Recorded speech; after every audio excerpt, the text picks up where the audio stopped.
प्यारे बच्चों, जय हिंद। हम पुनः उपस्थित हैं आपके समक्ष कर चले हम फिदा कविता का ये भाव लेकर के। आइए हम चलते हैं कविता की ओर। बच्चों ध्यान रहे, इसके पहले मैंने आपको इस कविता का संक्षिप्त रूप पिछले वीडियो में दे चुका हूं, तो आइए हम चलें कविता।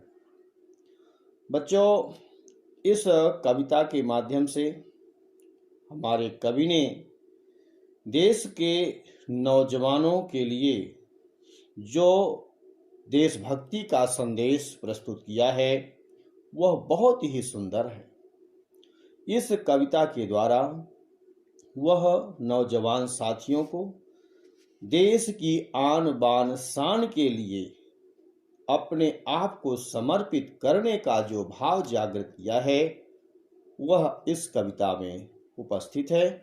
आइए देखते हैं इन पंक्तियों को। कर फिदा जान तन साथियों, अब तुम्हारे हवाले वतन साथियों। बच्चों, यह जो पंक्ति है, यह पंक्ति हमारे उस नौजवान साथी की है जो अपनी जान को इस देश की आन बान शान के लिए कुर्बान कर दिया। उसकी जो अंतिम अभिलाषा है, उस अंतिम अभिलाषा को, अंतिम इच्छा को यहाँ कैफी आज़मी ने यहाँ पंक्ति दिया है कि वह सैनिक क्या कह रहा है कि कर चले हम फिदा। फिदा अर्थात बलिदान, यानी हम बलिदान दे चुके, न्यौछावर कर दिए। किसको? जान तन, यानी जान और यानी शरीर और प्राण। अय मेरे देश के युवा नौजवानों, हमने तो अपने देश की आन बान शान के लिए अपने इस जान तन को, शरीर और प्राण को कुर्बान कर दिए। अब तुम्हारे हवाले वतन साथियों। अय मेरे देश के युवा नौजवानों, अब इस देश के आन बान शान की जिम्मेदारी आपकी है। हमने इसकी रक्षा कब तक की? तो कह रहा है वह युवा नौजवान साथी हमारा कि सांस थमती गई, नब्ज जमती गई, फिर भी बढ़ते कदम को न रुकने दिया।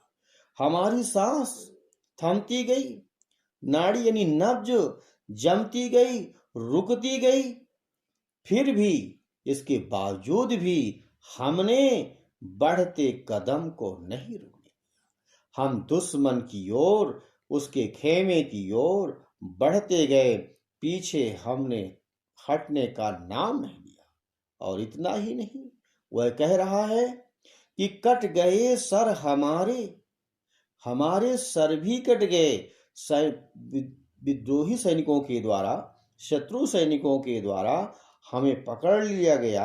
हमारे दोस्तों को, हमारे साथियों को पकड़ करके उनके सर भी यदि कलम कर दिए गए हैं तो इसका हमें कुछ गम नहीं, इसका हमें कोई गम नहीं है। लेकिन हमें इस बात का गर्व है कि सर हिमालय का हमने न झुकने दिया।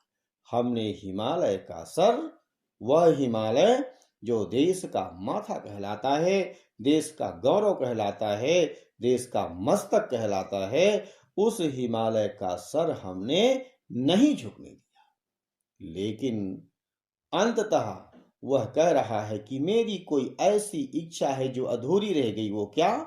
कि मरते मरते रहा बांकपन साथियों। बांकपन अर्थात मेरे अंदर का जो जोश था, इस देश की आन बान शान की रक्षा के लिए जो मैं अपने आप को बलिदान करना चाहता था, देना चाहता था, यानी और भी सेवा करना चाहता था, लेकिन वह अब नहीं कर पा रहा। तो मरते मरते रहा बांकपन साथियों, अब तुम्हारे हवाले वतन साथियों।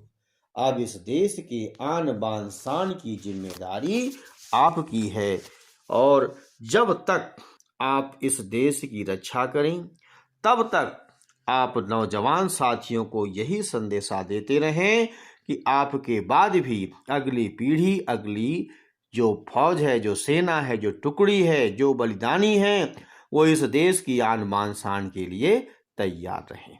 जय हिंद।